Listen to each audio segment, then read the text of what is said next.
Live. You got me?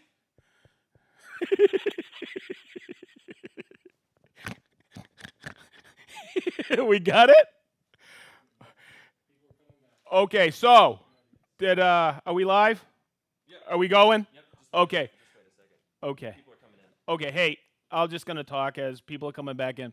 Once again, we did a little dry run. We have new equipment again, or we're adding to our equipment. I apologize for the hiccup. Hopefully, do I have to announce everybody again? Okay, so really quick, over here we have Big D.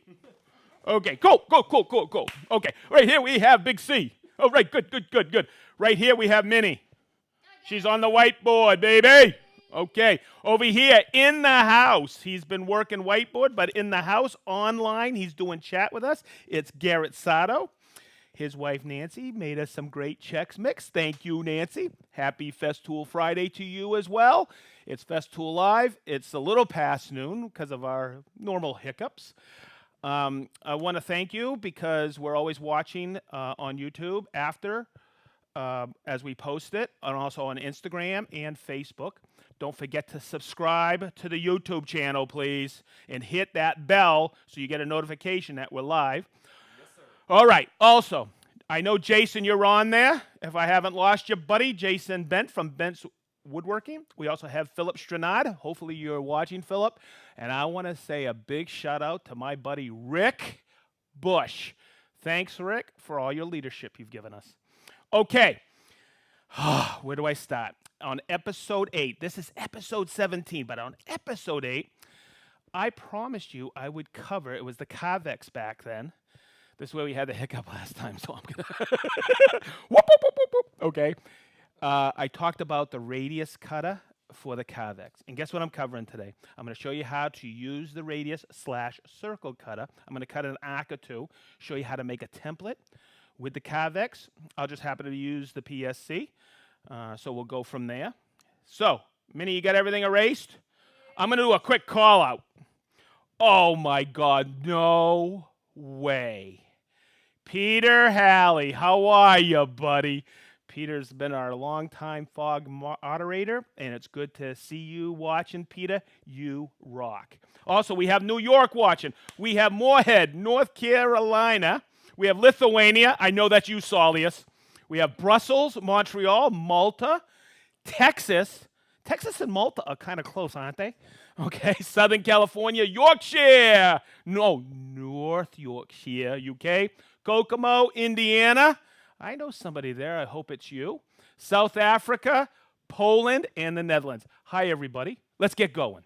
Okay, so let's talk about the Carvex really quick. On episode 8, I didn't step on it, Chris.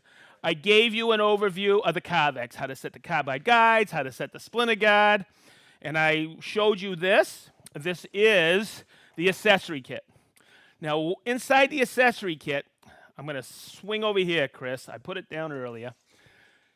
You get this. This is not an oil filter changing wrench. It's the circle cutter. Okay? And when you see this and how it works, this is the end-all, be-all. I've cut radiuses all day long with routers. I always go to a router where I'm cutting circles, but boy, this makes a jigsaw real handy for cutting circles and radiuses. Okay, and I'm going to show you how.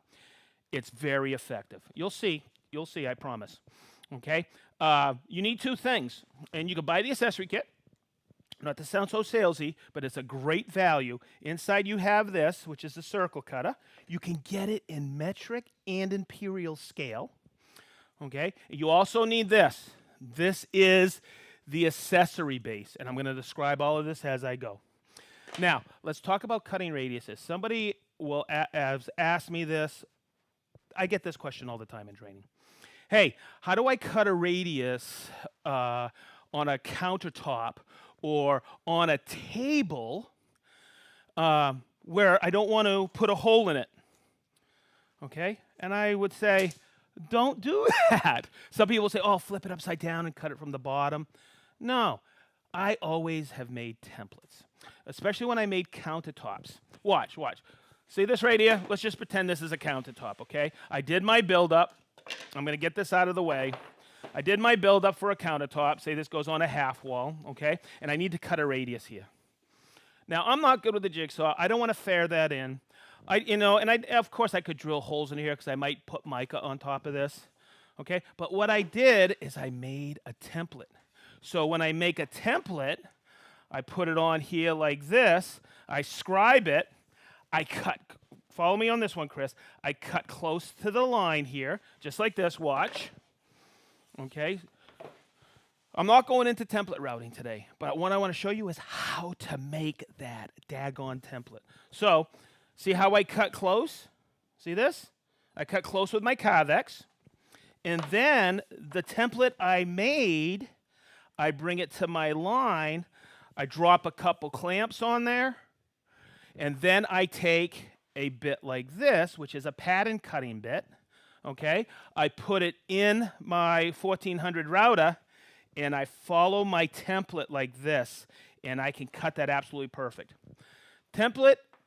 Making templates can be very sometimes wonky. If I'm doing circles, like I mentioned, I usually cut them with a router and a trammel. But I want to show you how to cut an arc right now, this one, okay, or how to cut a radius on a corner to make a template so you can just take that. And this is reusable. You just cut a hole in here and hang it on the wall. All right, so here we go. We got this secondary camera in here, so I'll be talking at this camera, but maybe Derek and Chris can get us in here as I explain this. Now, when I put this base on, I want you to know this base. This base serves two folds. You have this channel here. This allows you to use the Carvex jigsaw on the guide rail. Okay? And when you use it on the guide rail, I don't have one handy, but I can get one. It rides on the outside rib. Watch, you know what? The heck with it. I got one right over here. Let me show you. So when I do this, whoop, whoop, whoop, whoop, whoop. Oh, there goes my 6-foot pole. Okay, so watch. When I hook this to the Carvex, let me just get my Carvex here. I'm going to pop the blade out really quick. When I put this on, and I'll get it set up, whenever you're removing a base from the Carvex, and this is my cordless version right here, I remove the battery when I'm manipulating things on here. Okay, I'll take that off. When you look at this base, you'll see how it slides right on like this and locks right in. And you see this channel right here. On the base, because the rail is a 5mm offset, that slides right on there. It doesn't slide on this rib. Oh, duh. It slides out here. Okay? And you have lineups on this thing, and you can cut great straight line. And there's a little bit of play in there to account for drift as you're doing it. Whenever I use this base, I'm always going in my head. I'm cutting a circle. I might have a little bit of deflection. I'm going to put in our thickest blade. It's the Carvex jigsaw blade. It's quite thick. You can see, and in the previous episode 8, I showed how to set the blade properly. I'll just take it out. You have to adjust the carbide. Guys, I'm going to take this off so you can see it. You don't necessarily have to take off the base. But when you put it in, it's just the snap in and twist. I've already adjusted these. I showed you that in episode 8 once again. I'll put this in, and I'm going to use it. But what I want to do is, Derek, maybe we can get in here with the GoPro. You'll see these two little tabs here. You see them? See these two little notches? They're like a half a pin, or half a tail. That's what this slides into. See those two tabs that are on the circle cutter? It slides right in there. Now, also, can we see this on there, Derek? Also, right here, you see that? That's close to our center line for the blade. Okay? So, when I flip it over, now, I'm just going to set this one aside. I'm going to use this one. Okay? Now, what I did is, because this is my template, I'm going to drill the holes in here. And what I did is I scribed the center line on here. This is 300 millimeters, so half of 300, 150, right here. And I drilled a 4mm hole with my T18 Easy, okay, just like this. Here's the thing that people don't understand. I like to show you guys this. I use this for my layout tool, okay? Follow me on this. The reason I drilled a 4mm hole here is it's stored right here. I know you can get that, Chris, right? There's a little point right here, okay? And that goes right in here, And you see the line right here. Okay, that's my lineup. Okay. I could take that and I can bring it right in here like this. Like I'll put it right here. Or I'm actually going to do it right. Let's see. Let's see. And here's how you loosen this. This will go all the way out to 150 centimeters. Multiply that by 2, and you can get a 3 meter diameter circle. Okay, so I'm going to take that down. You know what I'm going to do is I'm going to bump this out just a hair or two, because I want to use another hole on here, so I can do a very slight arc there. Okay, so here's what I meant earlier. I can use it for a layout line. Okay, so let's take it away from a template, and let's say we have to scribe an arc on an outside corner of a deck. Okay, you just built a deck and you got a slight radius on that outside corner. I used to draw things out with a string to see where I was going to line it up to cut close to that with a jigsaw, and then do a ton of sanding to bring it in. You don't have to do that anymore. What you have to do is you just take say I'm doing an outside corner here, and you just take it like this, and you see that's my center point? Like I'm going to do this radius right here. Look, take it just like this, and I'm going to, actually I'll tighten it in a little so you guys can see this. I'll tighten it up, and look, I'm going to start here, and I'll do this radius just like this. Cool? You can draw it out. If I need a slighter radius, I can bring it back. But what's cool about this is I'm going to make this, and I know that I'll be able to sand. Maybe I'll leave a little flat here, but I can sand that in with a hand sanding block or some kind of edge sanding attachment. We'll see. Okay, so I have that set. Let's get going. I got my blade in. What I'm going to do is I'm going to go splinter free with it. I'm going to hook this up. I got my Bluetooth battery right here, 4.0 amp hour. Let's hook this up. Let's get my 4 amp on there. Perfect. Okay, and let's set my splinter guide. And you know, on here, there's 2 little V's right here. I'm just going to slide this in just like this, because look, on these splinter guides, there's little V grooves. Beautiful. Okay. And then when I set this, I always set it like this. My hands are away from it. And see how I cut that? Now I'll get splinter free. So what I'm going to do now is I'm going to bring this right in. I'm going to set those little points in there ever so slightly. Okay, let me see if I'm in there. I'm almost in there. There I go. I'm going to start it up. Okay. Derek, how's the audio? Good? Okay. So I'm not going to scream into this. What I want to do is, this is a finesse tip I want to show you. I always hold it here.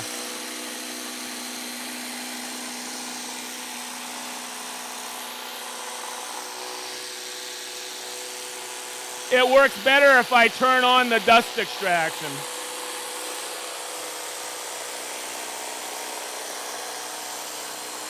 Okay, when I'm getting to the end here, see how my hand's here is holding it flat? When I get to the end, I let that piece drop and I turn it off. And you'll see, and maybe I didn't get the center line, but I can sand that right in, and I have a great template to use. Let me just turn off my Bluetooth. I didn't cycle on my Bluetooth battery. Okay. So hopefully that explained a few finesse tips, and there you go. You have that. And think about it. Look, I got a countertop.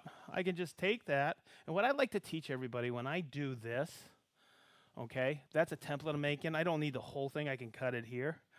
But never throw this stuff away, okay? Because this right here can also be maybe a layout, but you can also use this as a template for something someday, okay? I was doing this, and I always had one of these in my shop where I would go, okay, how would this look on an outside corner? And I bring this radius in. This is a different radius to do a corner. This is a different radius. And the only thing I would do is just take this and just put it right on here, lay it out, cut close to the line. But the other thing you can do is, like I said, never throw something away. I can take this. Look, if I need to do a layout, I can just take this like this, and you get a nice little radius right like that. So, you know, when you do this and you finish it up with an oscillating spindle sander or some kind of edge sanding attachment, Uh, I can't wait. Okay, so what's that one, man? Oh, what is the smallest diameter circle I can cut? Okay, what's the smallest? Whew. I'll tell you what, when you're cutting circles, you make sure you practice. It takes a little bit, but you can cut circles all the way down to 4 3/8 diameter, all the way to 3 meter, which is about 118 inches diameter. You just got to calculate, of course, divide by 2. It's all in the catalog, the dimensions. Okay, but you can cut circles just like that. It's easy. Okay, cool. Any other questions? What is the best blade to use? Okay. The best blade to use is, and let's get this in here, it's the Carvex blades. Okay. The thing to remember about Carvex, it's got a great set to it. Okay, the set is how we take the teeth and push them out. All right, but it's also probably the thickest blade out there, so it stays really stout in those carbide guides. I always look at those carbide guides on the Carvex. I'll just swing over here. I'll just grab this one. Okay, the carbide guides are basically like a bandsaw, cool blocks or ceramic guides or bearings. They hold it so you don't, that blade doesn't deflect. Cool.